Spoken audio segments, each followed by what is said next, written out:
done it here at home by making historic investments in our competitiveness, in our military, in our infrastructure, in our technology, in our manufacturing base. We've also done it around the world, revitalizing and re-energizing our unmatched network of alliances and partnerships. In 2023, we continued to show that this strategy is working. In a year of profound tests, the world looked to the United States to lead, and that's just what we did. It was also a year when our friends and partners took significant, at times even unprecedented steps to share with us the responsibility of leadership. As we head into 2024, we will continue to stand shoulder to shoulder with those who share our vision for a free, open, prosperous, and secure world, because that's what delivering for the American people demands. First, we will continue to rally countries around the world to support Ukraine's freedom and independence and to ensure that Russia's aggression remains a strategic failure. Putin has already failed to achieve his principal objective in Ukraine, erasing it from the map, subsuming it into Russia. It's been a hard year on the battlefield, but once again, Ukrainians have done what no one thought was possible. They stood toe-to-toe with one of the world's biggest militaries. They conceded no territory despite multiple Russian offensives. And they pushed Russia's Navy back in the Black Sea and opened a corridor to allow them to export their grain and other products to the world. Russia is weaker militarily, economically, diplomatically. NATO is bigger and stronger and more united than at any point in its nearly 75-year history. This year, we added our 31st member of NATO, Finland. And Sweden will join soon, bringing even greater potency and capability to our defensive alliance. International support has been critical to Ukraine's success. Europe has contributed more than $110 billion to Ukraine, compared to about $70 billion from the United States. So we have, with Ukraine and in Ukraine, maybe the best example of burden sharing that I've seen in the time that I've been engaged in these issues. Just last week, the European Union also agreed to start accession talks with Ukraine. Japan, Korea, Australia, others in the Indo-Pacific, they've stepped up too, from helping rebuild Ukraine's energy grid to providing major military and humanitarian assistance. Like us, they know that supporting Ukraine is vital to showing would-be aggressors everywhere that we will stand up to those who seek to redraw borders by force. Our support hasn't just helped Ukrainians. 90% of the security assistance that we provided to Ukraine has been spent here in the United States, benefiting American businesses, workers, communities, strengthening our nation's defense industrial base. President Putin has boasted in recent weeks that, and I quote, Ukraine has no future. He thinks a strategy of waiting us out while sending wave after wave of young Russians into a meat grinder of his own making will pay off. On one and only one point, I agree with Putin.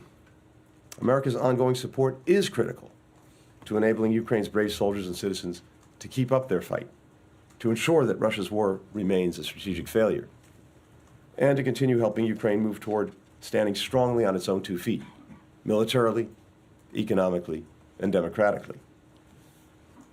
Putin is betting that our divisions will prevent us from coming through for Ukraine. We have proven him wrong before. We will prove him wrong again. Second, we will continue to engage with China from a position of strength. Our partnerships in the Indo-Pacific have never been stronger. In 2023, the President held his historic summit at Camp David with Japan and the Republic of Korea, cementing a new era of trilateral cooperation.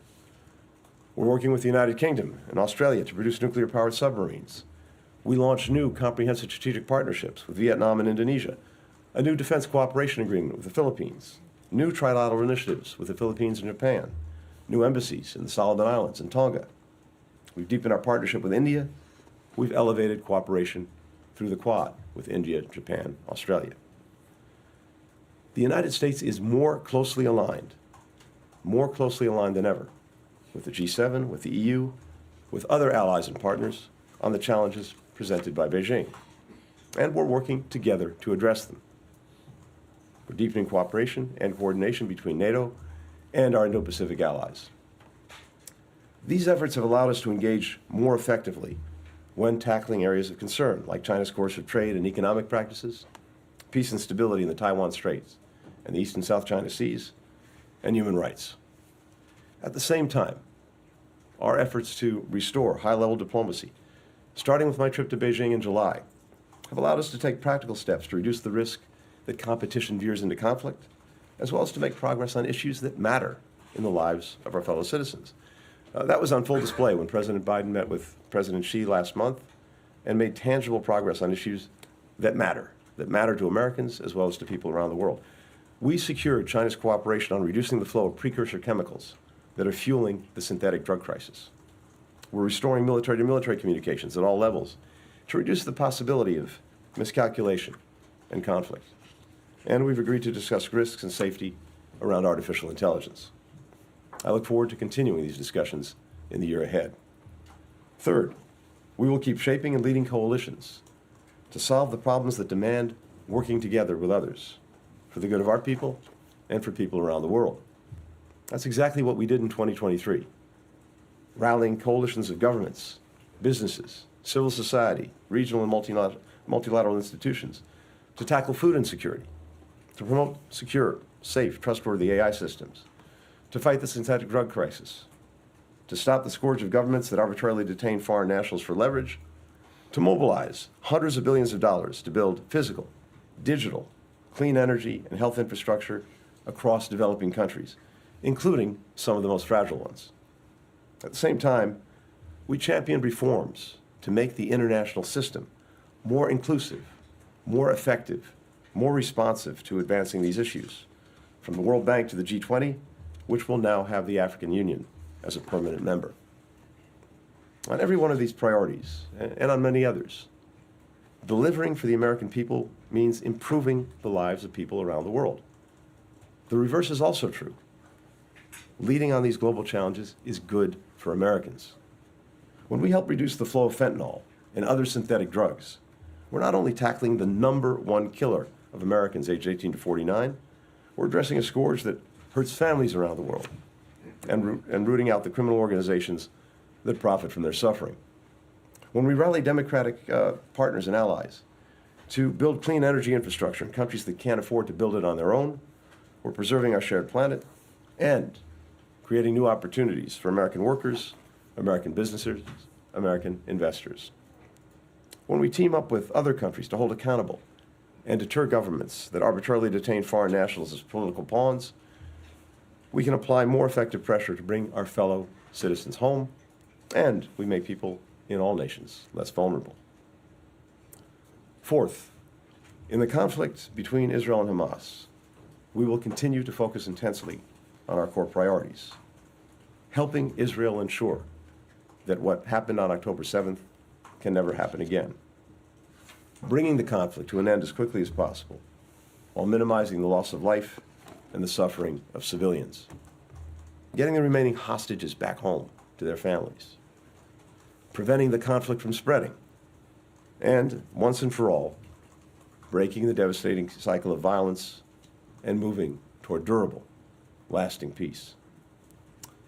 We continue to believe that Israel does not have to choose between removing the threat of Hamas and minimizing the toll on civilians in Gaza. It has an obligation to do both, and it has a strategic interest to do both. We're more determined than ever to ensure that out of this horrific tragedy comes a moment of possibility for Israelis, for Palestinians, for the region, to live in lasting peace and lasting security. That out of this darkness comes light. Realizing that possibility will require all parties to make tough choices about the steps that they're willing to take, including the United States. We will test this proposition with the urgency and the creativity that it deserves and that America's interests demand. This is the spirit that has long animated President Biden in the face of seemingly intractable conflicts. As Vice President, he helped oversee the end to the Iraq War. As President, he ended the longest war in America's history in Afghanistan. He helped secure and later extend a truce in the Yemen conflict. He's bringing that same focus to bear right now. Across every one of our priorities, America has been more effective because of the steps we've taken to build a stronger, a more agile, a more diverse State Department. There, too, we continued the effort in 2023 in partnership with Congress. And I'd note this department participated in 106 hearings this year, which by our count is a record. We secured new authorities to rapidly fill critical staffing gaps and crises. We established a new bureau to elevate and integrate work on global health security across our diplomacy. We added hundreds of positions to the department's training float. We created dozens of new courses and professional development opportunities. We established a global pay baseline for locally employed staff. We boosted access to student loan repayment programs, expanded positions for eligible family members, among many other steps we've taken to invest in the department's greatest resource, its people. As you've heard the President say, we are at an inflection point for our country and for the world.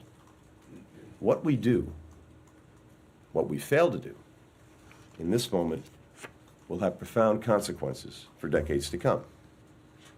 The stakes could not be clearer. If we want to deliver on the issues that affect the lives of the American people, we have to keep investing in ourselves, in our network of allies and partners, in our ability to solve global challenges. And to do that, we need Congress to pass the President's additional national security funding request. Here's the benefits if Congress passes this supplemental. Our fellow citizens, our businesses, our workers, our allies and partners, people around the world who are looking to the United States to lead. Here's who cheers if we fail: Moscow, Tehran, Beijing. If we come up short, it won't be our adversaries and competitors who stopped us. It will be ourselves. Before turning to you for some questions, let me just say this. I want to take a moment to thank each and every one of you, to thank our press corps, those present in the room and those outside who may be listening in. This has been an extraordinarily dangerous year for press around the world. Many killed, many more wounded, hundreds detained, attacked, threatened, injured, simply for doing their jobs. And yet, you've persisted. You've stayed at it. And I am immensely grateful for that.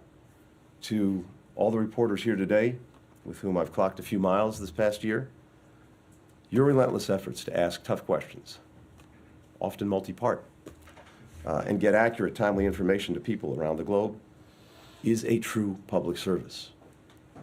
It's vital that you continue to do that, because it's so important to everything that all of us care about. Informed, engaged citizens, truth, accountability, democracy. And you do it in a way that humanizes people in an ever more dehumanized world. So, I'm profoundly grateful to you for the work that you do, even if I don't always show it. With that, happy to take some questions. Matt? Thank you, Matt. Thank you, Mr. Secretary. Happy holidays. Thank you. I know that this is intended to be a kind of 30,000-foot view, year-end review, but I have to ask you about two issues of the day, pressing issues of the day. One, what can you tell us about the deal that's been struck with Venezuela to release detained Americans? And two, at the UN Security Council, maybe right now, if there hasn't been another delay, or soon, there will be a vote on this Israel-Gaza resolution. What will it take, or what does the United States need to see in such a resolution for it not to veto it? And if that can't be done, and you end up vetoing it, aren't you not concerned that the number 3 priority that you mentioned in your opening, the coalition building, will be damaged very badly damaged. The U.S. is already isolated internationally on this issue, and another veto won't. Or aren't you not concerned that another veto will further isolate you? Thanks. Thanks, Matt. So on Venezuela, let me say first this, and you've heard me say this before. We have no higher priority than doing everything we possibly can to bring our fellow citizens out of harm's way, to make sure that they're safe and secure if they get into trouble in one way or another overseas, including if they're arbitrarily detained. And as you know, we have secured the release over the past couple of years of nearly 36 Americans who were arbitrarily detained. That is work that continues every single day in any place around the world where Americans are being wrongfully imprisoned or detained. So this has been a priority for us broadly. It's also been a priority when it comes to Venezuela. And we want to make sure that our fellow Americans are released. We are also focused on political prisoners in Venezuela and trying to ensure their release. So what I can say in this moment is this. We have a lot of work going on both of those fronts right now, and we hope to have some good news to share probably later today. But for now, that's what I can share with you. On the UN Security Council vote, you're right, this is going on as we gather here. We continue to engage extensively and constructively with a number of countries to try to resolve some of the outstanding issues in the Security Council resolution. The purpose of the resolution, as stated by the countries that put it forward, is to facilitate and help expand humanitarian assistance that's getting into Gaza, and we fully support that. In fact, the United States, from day one, has, I would argue, done more than any other country to make sure that that could happen. My first trip to Israel and to the region after October 7th, we focused on getting an agreement to start getting humanitarian assistance into Gaza. And a few days later, that started with the opening of Rafah. That was necessary, but very much insufficient. We've been working ever since to expand that. Just in the last couple of days, you've seen, again, as a result of work that many of us have done over the last several weeks, Kerem Shalom opening, so that not only are goods inspected at Kerem Shalom, which increases the capacity of the ability to get goods into Gaza, but now goods are going directly from and through Kerem Shalom into Gaza. In addition, we have commercial products going in, not just humanitarian assistance. We've made sure that we have a sustained delivery of fuel at levels that the humanitarian community tells us are necessary to make sure that desalination plants, sewage systems, telecoms, trucks, hospitals can be powered and function. And of course, we continue to work on this every day. For example, making sure that once assistance gets into Gaza, it can actually move around and be distributed safely and securely with predictable routes, times, access. So we've been at the forefront of all of these efforts. And we want to make sure that the resolution in what it calls for and requires actually advances that effort and doesn't do anything that could actually hurt the delivery of humanitarian assistance, make it more complicated. That's what we're focused on. We're engaged, as I said, in very good faith with other countries. We've been working this intensely. I've been on the phones about this for the last couple of days. Linda Thomas Greenfield, of course, in New York, has been leading our efforts. So I hope we can get to a good place. To the last part of your question, let me say this. Look, what I have seen from day one is that countries throughout the region, as well as countries around the world, want to work with us and are looking for American leadership in this crisis. Even countries that may disagree with us on certain issues that have come to the fore. That's been a common refrain. I've been not only in the region multiple times and traveled to not just Israel, but to virtually all of our Arab partners and others, including Turkey. We've been on the phones constantly, including this week with all of our Arab partners. And the common refrain is they are looking for American leadership, and we're working to provide that. Michelle Kellerman, all the way in the back. Hey, Michelle. Just real quickly on the Gaza, how would you characterize the talks on a new hostage deal for a pause? Is that imminent? Are you making progress on that? And then more broadly, we end this year with much of the world blaming the U.S. and Israel for or seeing it as America's war also.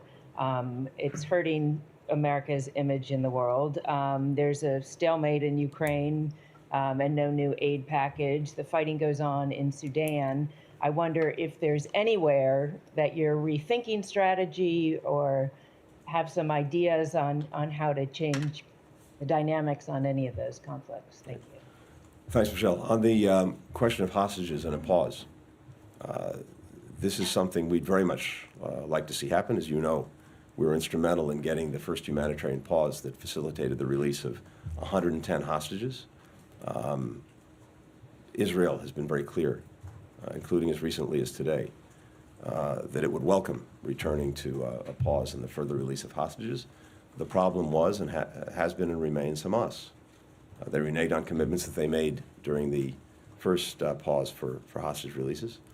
And the question is whether they are in fact willing to resume this effort. But certainly it's something that we would welcome. I know that Israel would welcome. And I think the world would welcome. So we'll see what they choose to do. We remain very actively engaged in seeing if we can get a pause back on and hostages moving out again of Gaza. That's something we're on every single day. More broadly, I think what's important to always remember is that virtually none of the challenges we're dealing with are like flipping a light switch and you suddenly get total success in the course of a day, a week, a month, even a year. It's almost always a process and a constant effort to get to a better place. We were talking about Ukraine a short while ago. Very important to put this in context. As I said at the outset, if you look at where we were in February of 2022 and where we are now, well, February 2022, when the Russians went in, most people were predicting that they'd make very quick work of Ukraine and Putin would succeed in his goal of erasing it from the map and subsuming it into Russia. That has failed. And it's failed first and foremost because of the courage of the Ukrainian people, but also because of the leadership we provided in making sure with dozens of countries around the world that Ukraine had what it needed to succeed in repelling the Russian aggression. And now we're engaged in an effort to help Ukraine stand on its own 2 feet democratically, militarily, economically, not only dealing with the current challenge that Russia continues to pose, but setting it up for the long term. And a lot of very important and good work has been done and continues to be done on that. Militarily, we have 30 countries around the world now that are helping, including the United States, that are helping Ukraine build a future force, one that can deter aggression and defend against it if it comes in the future. We're extensively engaged on trying to bring much more private sector investment and activity into Ukraine so that it can thrive economically. And we're having some real success there. And that creates a virtuous cycle where investment comes in, the tax base goes up, and increasingly, Ukraine can pay for itself. And of course, we're working to deepen democratic reforms and help Ukraine combat corruption, which is necessary for getting that investment to flow, and also for Ukraine to be a strong democratic state going forward. And as I mentioned, we just had the EU open accession talks. Now, all of that takes time. All of that takes effort, but we're in a place where not only have we helped Ukraine repel this Russian aggression, but as I said, we're putting it in a place where it can stand on its own, stand strongly on its own, and succeed and thrive in the future. When it comes to, you mentioned Sudan, we've been actively engaged there as well in trying to end the horror of the, in effect, civil war between 2 military groups, the SAF and the RSF. And as recently as about a week ago, we helped get an agreement that the 2 leaders, Burhan and Hamedi, generals, would meet and commit to a ceasefire. Now, that still has to happen, and we're pressing to make sure that it does. But this is the product of day in, day out work by our diplomats, as well as many others around the world, including the African Union, IGAD, and other partners. We've talked about Israel and Gaza. Let me just say this. We believe that, as we said from the outset, Israel has not only a right but an obligation to defend itself and to try to make sure that October 7th never happens again. Any other country in the world faced with what Israel suffered on October 7th would do the same thing. We've also said, and we've been very clear, that how Israel does it matters, and matters tremendously. And there, too, we've been very deeply engaged with them to maximize protections for civilians, to maximize humanitarian assistance, to minimize harm to people in Gaza. One of the things that's striking to me is that, understandably, everyone would like to see this conflict end as quickly as possible. But if it ends with Hamas remaining in place and having the capacity and the stated intent to repeat October 7th again and again and again, that's not in the interests of Israel. It's not in the interests of the region. It's not in the interests of the world. And what is striking to me is that even as, again, we hear many countries urging the end to this conflict, which we would all like to see, I hear virtually no one saying, demanding of Hamas that it stop hiding behind civilians, that it lay down its arms, that it surrender. This is over tomorrow if Hamas does that. This would have been over a month ago, 6 weeks ago, if Hamas had done that. And how can it be that there are no demands made of the aggressor and only demands made of the victim? So it would be good if there was a strong international voice pressing Hamas to do what's necessary to end this. And again, that could be tomorrow. Leon. I have a follow. Sir? Oh, there you are, Leon. I was looking for you. Right there. Thank you. I'm sorry to insist on this a little bit. I mean, I know you've just given answers, but I mean, you're very careful, obviously, publicly as to what you say on the Israel-Gaza conflict, Hamas conflict. You mentioned, far too many Palestinians have been killed. You've mentioned a gap between the intent and the result. So I'm wondering, at this point in stage, that gap appears, to me at least, or to observers, to be widening.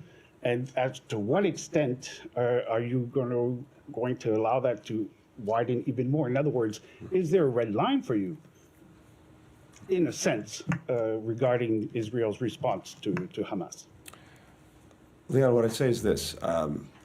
It's clear that the conflict will move and needs to move to a lower intensity phase.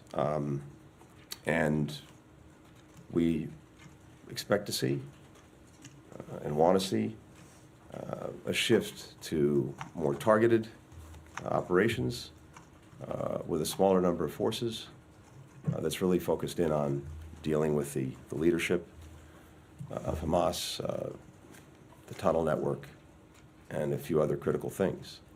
And as that happens, I think you'll see as well the harm done to civilians also decrease significantly.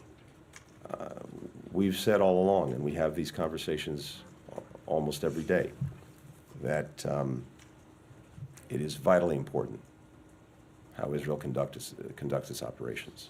Again, with a focus on protecting civilians, minimizing harm to them, maximizing assistance getting to them. And the last couple of months have been gut-wrenching when you see the suffering of men, women, and especially children in Gaza. That affects each of us. Well, let me speak for myself. It affects me very, very deeply, which is why we're so intent on seeing this through to completion quickly, effectively, and doing everything possible to minimize the harm to those who are caught in the crossfire of Hamas's making. And again, I come back to this basic proposition. There seems to be silence on what Hamas could do, should do, must do, if we want to end the suffering of innocent men, women, and children. It would be, I think, good if the world could unite around that proposition as well. Courtney. Thank you, Mr. Secretary. Right, Courtney. You touched on this with respect to Ukraine, but there's growing concern internationally that further delays or outright denial of U.S. and EU assistance to Ukraine could lead to a Russian victory, perhaps in 2024. The administration has said that there are no additional funds to draw upon absent congressional passage of the supplemental funding request. So realistically, I mean, how long can Ukraine hold out without additional Western support? Is it weeks? Is it months? And what is the long-term strategy? I know you talked about it being a difficult year, given the struggle to regain much of the territory that Russia has seized. Thanks. So, Courtney, thanks. First, to emphasize something that you said, other than the supplemental request that the President has made of Congress, there is no magic pot of money that we can draw from. The assistance, the support that we have designated for Ukraine, that is running out. It's running down. We are nearly out of money that we need, and we're nearly out of time. I can't put a precise date on it, but that's the direction that this is moving in, which underscores the urgency of getting this supplemental budget request through. We have made a real investment in Ukraine's future, in its freedom, and it makes no sense to me that we would now renege on that investment, having already done so much, and having already put Ukraine in a position where it can not only survive, but actually thrive going forward.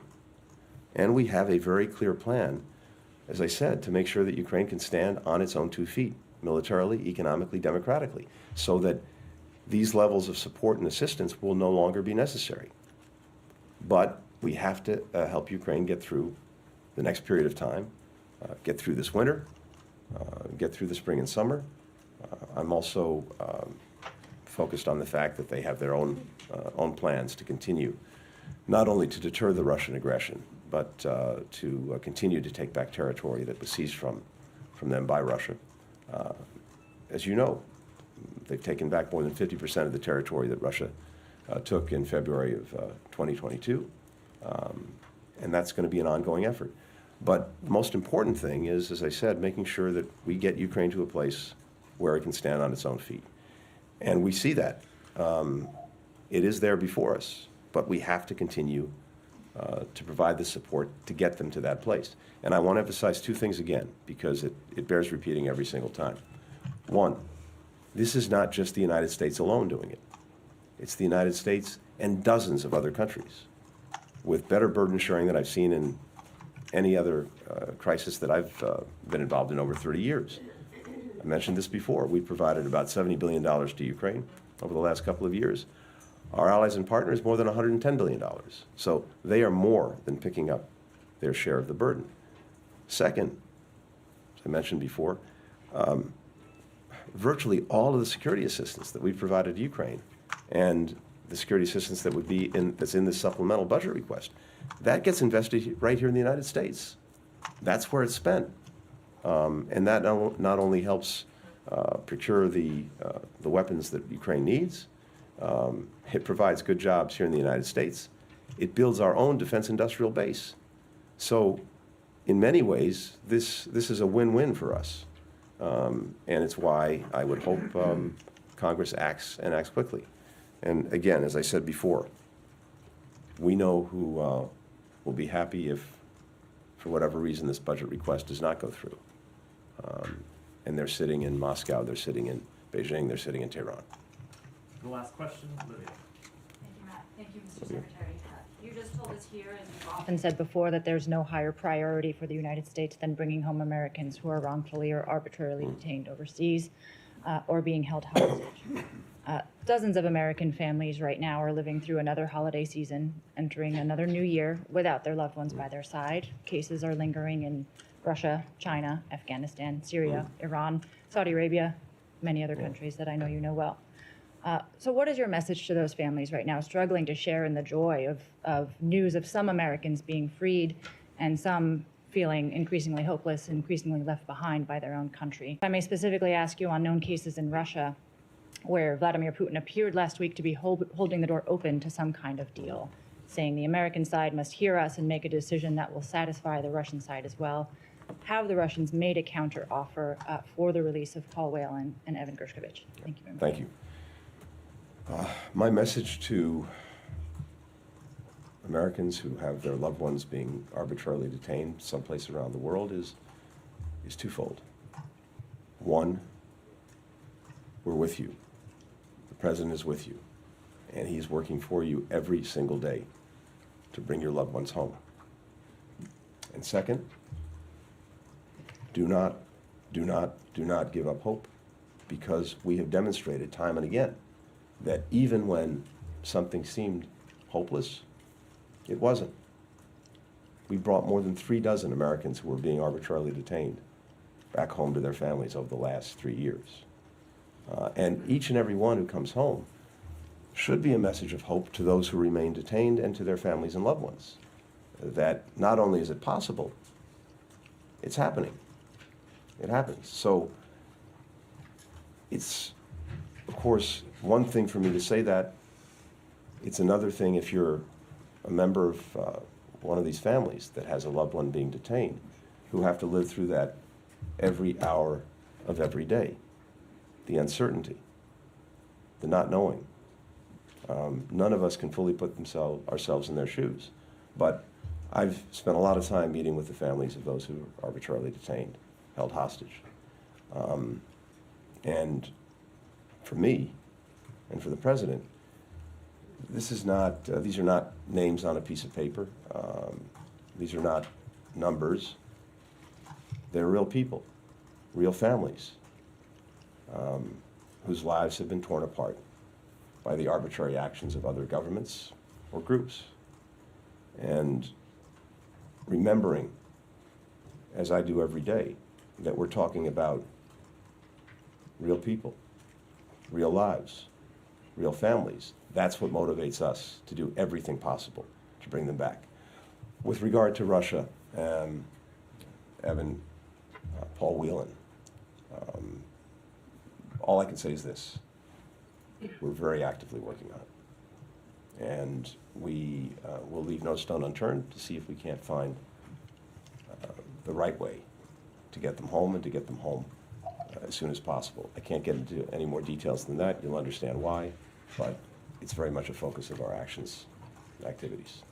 Thanks. Thank you all. Thanks, everyone. May I wish you a very happy New Year, holiday season. I hope we won't have occasion to see each other during this period, but you never know. And for those who are joining our next Middle East trip, which leaves in a few hours, we'll see you then. Thanks.